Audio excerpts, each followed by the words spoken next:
Hello, everyone. GenYnot is here to give you a special clip. GenYnot is always keeping millennials up to date on the hottest issues in politics that affect people that look like, think like, and are dope like us. It is the last week of October, and before you make plans for the Halloween turn up, you should be thinking about how you are voting in next Tuesday's midterm elections. Over the last few months, you've been bombarded with political ads, phone calls, posters with yes or no to random numbers you've never heard of. And if you're one of those people that supported Obama in 2012, those every other hour emails from the DNC begging for money. But why? Why should you vote? Why is next week so important? We're going to give you 3 reasons because we couldn't find 4 or 5 or 6 because there's only 3 reasons. We want to sum it up and make it like nice and edible for you. So we're going to give you 3 reasons why you should vote, and not only vote on November 4th, but why you should get 5 other people to vote on November 4th. But first, we want to shout out to our partners, the League of Young Voters. They created this dope website that gives you the rundown on everything that's on the ballot next week. Like, all you have to do is put your address in, and it'll tell you your polling place, all of the representatives that are running for local and national elections in your state or city or district. And then it'll also give you those ballot measures and what those ballot measures mean, and it breaks those down. It's pretty dope, very simple. All it takes is one scroll, theballot.org. Make sure you check that out. So I'm going to bring in Jamira and Daniel as well, but I first want to start off with, like, why is it so important for us to get involved in these national elections? We have so many polls that talk about how we are just so apathetic as a generation when it comes to politics and policy and believing those people in Washington or those people in the downtowns of our cities. But, millennials, and by 2020, millennials will be 40% of the electorate. So we have so much power. If we went out in 2020, by 2020, if we went out, we could steal an election. Or not steal it like it's like scandal or something. But we could have a whole lot of power in an election. So I'm going to bring in Jamira, and she's going to give you that number 1 reason, or first reason, why it's important. Jordan, for that. And I think it's important as we talk about, as we move into November 4th and we think about election time and why it's important to vote, we think about the number 1 reason, which is the fact that local elections are just as important to your everyday life, more so than presidential elections. Local elections, officials, I should say, have an immediate impact on your everyday life. So everything from the decriminalization of marijuana, I know you millennials, or the prioritizing of education versus prisons.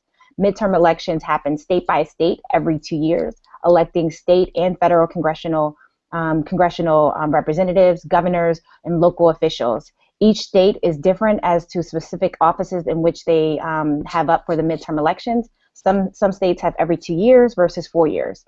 But it's important to recognize that local elections matter. You can look no further than what's going on right now in Ferguson, a city that was put on the map and received international attention because of a young man, Michael Brown, was shot and killed by a police officer. But what many people should talk about more so is that Ferguson is where, because of the failure of the lack of African American majority voters showing up on election day, it has led to a white dominant city government, a white population that makes up 29% of the overall population of Ferguson, but they account for 5 out of 6 city council members, 6 out of 7 school board members, and are nearly all of the 53 police officers. So when you think about elections and you think about who you want to represent you, people who share your values and your concerns, we need people to actually show up on election day and make their voices and concerns heard, not just for presidential elections, but also for local elections too. And I'll pass it along to Daniel, who is going to cover our number 2 reason on why you should vote on election day. Thanks, Jamira. So, 1, I'm excited to be back and to be back with these beautiful ladies. Of course, it's actually been a really long time since we've all been together at least on a Google Hangout. We've, of course, seen each other. Usually when Jordan is about to miss her flight, because that's what she does. Once a month. Just got to remind people that GenYnot is also here for the shade, so, go ahead and sip your tea. But anyways, with the shade comes our next point, which is the fact that you need to go vote because you can. Because literally, people have been fighting for your right to vote for centuries, right? For decades, people have been fighting.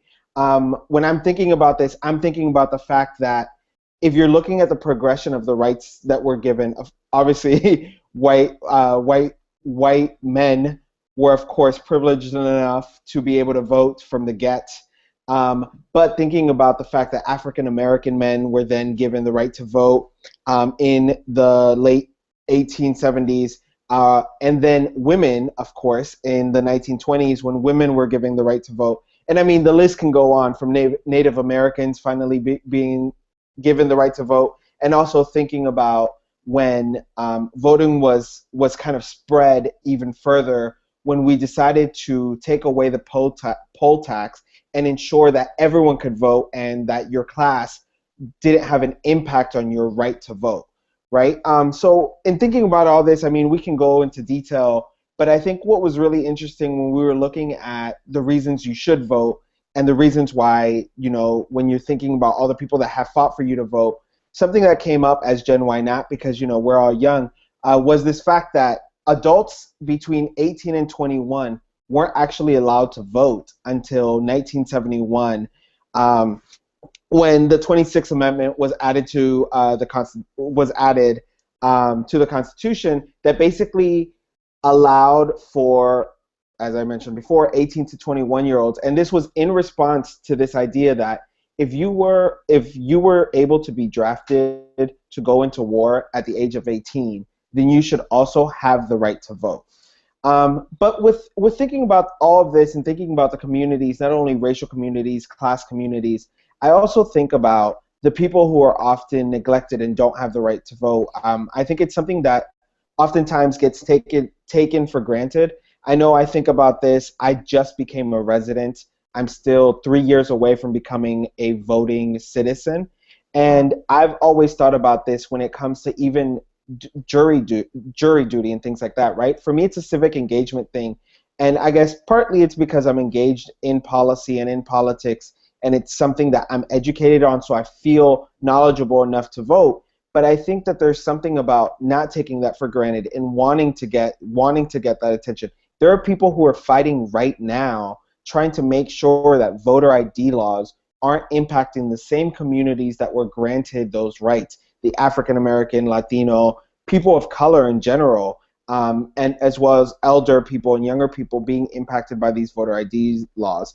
When it comes to voting being taken for granted, I think I speak of that firsthand because I literally was undocumented until 2 months ago. Mm-hmm. And I remember during the 2008 election, I still wasn't at that point where I was civically engaged, where I was like, oh, I'll totally, you know, I'd go vote, because I don't think that I would have, because I wasn't there. I didn't have the knowledge. My mom was an immigrant that only spoke Spanish, and we really didn't talk about politics at home. And it wasn't until I went to college, and it wasn't until I had conversations with people like Jordan and Jamira and my peers that I realized, oh, voting's really important. And so for the 2012 election, basically Dreamers as a whole ran this huge campaign saying, we can't vote, but can you please vote for us, right? And for me, that to me didn't mean, when I meant vote for us, I wasn't telling people, oh, can you please go vote and make sure you vote yes on immigration, right? I was genuinely telling people, I just want you to vote, and I want you to not take for granted the right that you have in voting. And I think we have to be aware of that as a whole and not taking for granted this right. And I know a lot of people, I think in communities of color, there's this very negative light on voting and what power does it really have. And I think Jamira definitely broke it down in saying that as someone who's into marketing and branding, what gets people out during presidential elections, one, it's the president, two, the amount of money that goes into branding these huge campaigns and building these huge narratives, where you don't really see that, right? Like, you don't see the fun, per se, campaigns, the Shepherd Ferry posters during Senate elections and things like that. Imagine if we had, like, Shepherd Ferry posters for, like, senators, right? Like, you don't see that. And so because there's not that sort of, like, branding and advertising behind it, a lot less people show out, when in reality, I mean, data shows that local elections impact you because it's closer to you, right? And so you got to make sure you don't take what you have for granted. Go ahead, Jameer. Well, I was going to say before we moved on to the third one is that, like, it's interesting that you mentioned, like, because you can, and even though now you're in the process of becoming a legal citizen here in the United States, and it takes 3 years for you to be able to vote, the fact that you're still an active member of society paying taxes, that goes back to, like, taxation without representation. Like, how many people here who are contributing to society, particularly a lot of immigrants who haven't accessed that pathway to citizenship yet, but are giving to society, and yet they have no representation in Congress or in local government. And then you also, that's a really good point, and you also have, like, this election season, about 5.6 million people that are disenfranchised because of voter ID laws across the nation. So because you can, but it might take you having a photo ID and this type of documentation and this type of documentation, a student ID in some states. If you're really, really old, you have to have a driver's license, and when do 90-year-olds have driver's licenses? So it's not as you have a lot. Did I just throw shade at somebody's grandma? I was going to say hopefully never. I'm sorry. I will get off the road. You can. My grandmother is almost 80 years old, and she drives. Well, we know about your grandmother. She should not be driving. It's all good. My mom is 69 years old, and I kind of won't get in the car with her, so we're good. I totally get it. I'm a little ageist when it comes to licenses. Don't talk about my grandma, though. Your grandma talked about me. No, but get back to the point. I will show her this video and you will be in trouble. Okay, back to the point that I was saying. You have 5.6 million people that are disenfranchised by voter ID laws in places like Texas and places all across the country, that they've made it harder to vote because this demographic, the young demographic and the old demographic, they will most likely vote. A lot of times they most likely vote Democrat, and they made it harder for them to vote. So that whole because you can, now it's not as easy as it is to go to the polling stations and to go to polling and, cast your vote. So think about that as well, and make sure if you're in one of those states that you know what type of identification you need to show up to the polls to next Tuesday. These polls ain't loyal. Turn up. I'm done. Well, anyways, actually, that's a perfect segue into this idea that, our rights are on the line. So I'll hand it over to Jordan to have her handle that. Yes, our rights are on the line. Like, I think this is, the other ones were like very, very important, and it's good to, hear about the history, and, it's good to get a history lesson, and it's good to reiterate that, Wait, pause real quick. Because she doesn't go to school, she doesn't know what a history lesson is. This is like, she's like that one student who, like, everyone else in the class gave a really great presentation, and then she didn't do her homework. So she has to pre-start it, and she's like, history is important, but I'm sorry that I'm really good my point. So we can go back to Jordan's try to be shade.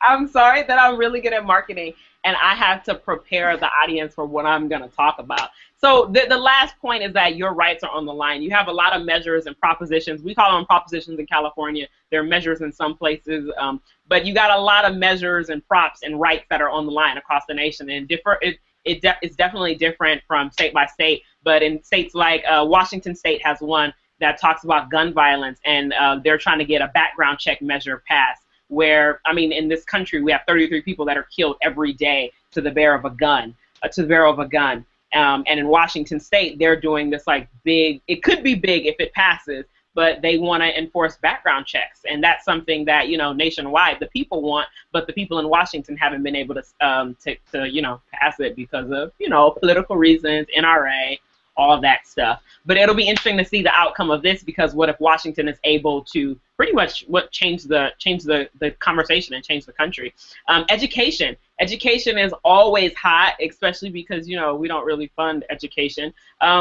Nicholas Kristof was talking about how we've constructed this, how we talk about the growing gap between rich and poor, but we've constructed this education system that's depending on local property taxes.